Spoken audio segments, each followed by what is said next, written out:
ओम श्री परमात्मने नमः.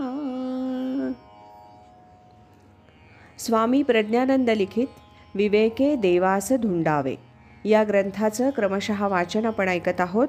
आज ऐकूया साधक संवाद या प्रवचनमालेतील दुसरं प्रवचन, निर्भय निश्चिंत निवांत निरार्थ, याचा भाग 12. आमची अढळ श्रद्धा असतच नाही. गुरुवरती नाही, नामावरती नाही, साधनेवरही नाही, संप्रदायावरती नाही, ग्रंथावरती नाही. मग काय? आमच्या मनाला येईल ते करण्याचं स्वातंत्र्य आम्हाला हवं असतं.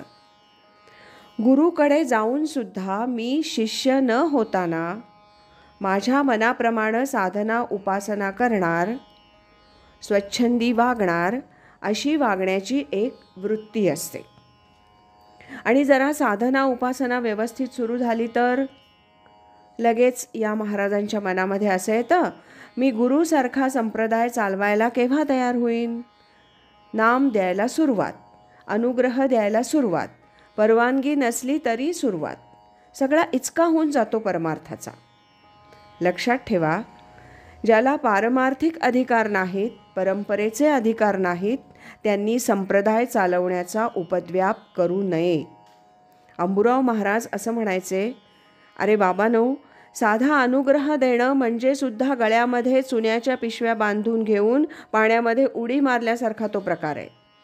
भाजून काढतं ते तुम्हाला. आणि ज्याला अधिकारच दिलेले नाहीत अशी माणसं जर संप्रदायामध्ये नाम द्यायला लागली, अनुग्रह द्यायला लागली, तर त्यांची काय अवस्था होईल? जो सावध आहे या बाबतीत त्याच्या हातून असला अनर्थ होणार नाही. पण जशी माणसं संसार प्रपंचात अविवेकानं वागतात तशीच परमार्थामध्ये सुद्धा वागतात. कारण मूर्खपणा टाकून द्यायची तयारीच असत नाही. हे विपरीत आहे. परमार्थ करत असताना काय घडलं पाहिजे? सांडिला संसार. संसार प्रपंचातली आसक्ती संपावी आणि परमार्थामधली आसक्ती तीही नाहीशी व्हावी. व्हावया उद्धार. माझा उद्धार होतोय का? 4 वर्षापूर्वी, 5 वर्षापूर्वी, 10 वर्षापूर्वी मी अनुग्रह घेतला. मी योग्य साधना करतोय का? माझे गुरु माझ्यावर संतुष्ट आहेत का? माझा उद्धार झालाय का? आमची प्रगती झाली आहे की नाही दुसऱ्यांनी सांगण्याची गरज नाही. माझ्या मनात मी अंतर्मुख होऊन विचार केला की मला कळतं की मी प्रगतीपथावरती आहे की माझी पिछेहाट चाललेली आहे. लोकांचा हा एक पुन्हा भ्रम असतो. लोकांचं भविष्य सांगायला मिळालं की झाली तयारी महाराजांची. तुमच्या मनातलं काय? ओळखलं की आमची तयारी झाली साधनेची. भूत भविष्य सांगो पाहे, तो एक पढत मूर्ख, असं दासबोधामध्ये समर्थांनी वर्णन केलं आहे. लोकांचं भविष्य सांगून तुमचा फायदा काय आहे? तुझं असं होईल आणि तुझं तसं होईल, हे होणार आहे नि ते होणार आहे. ते घडेल नि हे घडेल. कशा करता या ज्योतिषाची भविष्य सांगण्याची आसक्ती मनामध्ये वाटतेय? काहीतरी करून आपलं मोठेपण सिद्ध करायचं, याच्या पलीकडे काही नसतं. इतका क्षुद्र विचार असतो मनामध्ये की मी कुणीतरी विशेष आहे, हे कळलं पाहिजे जगाला आणि लोकांना. मग लोक पाया पडायला लागतात. मग लोकांची माळ लागते. मग मठ आला, आश्रम आला, गौरव आले, सत्कार आले, सगळ्या गोष्टी आल्या पाठीमागे. संसार प्रपंच तिकडे टाकला आणि इकडे हा नवा संसार प्रपंच सुरू केला. काय उपयोग आहे त्याचा? तुझा उद्धार झाला का?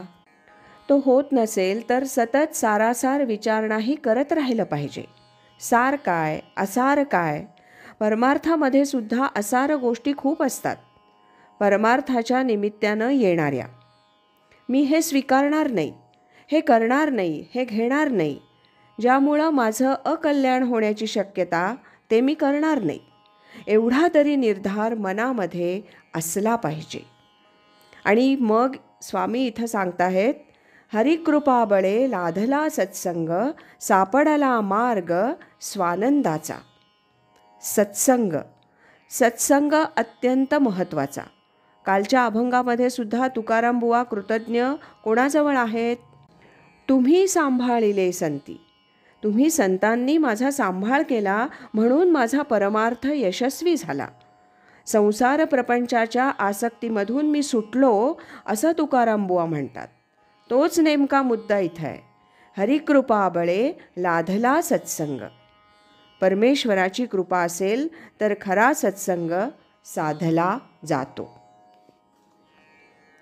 आज एवढंच. यानंतरचा भाग आपण उद्या ऐकूया. श्रीमत सच्चिदानंद सद्गुरु श्री स्वामी स्वरूपानंद महाराज की जय. श्रीमत सच्चिदानंद सद्गुरु श्री स्वामी अमलानंद महाराज की जय. हरि ओम तत्सत.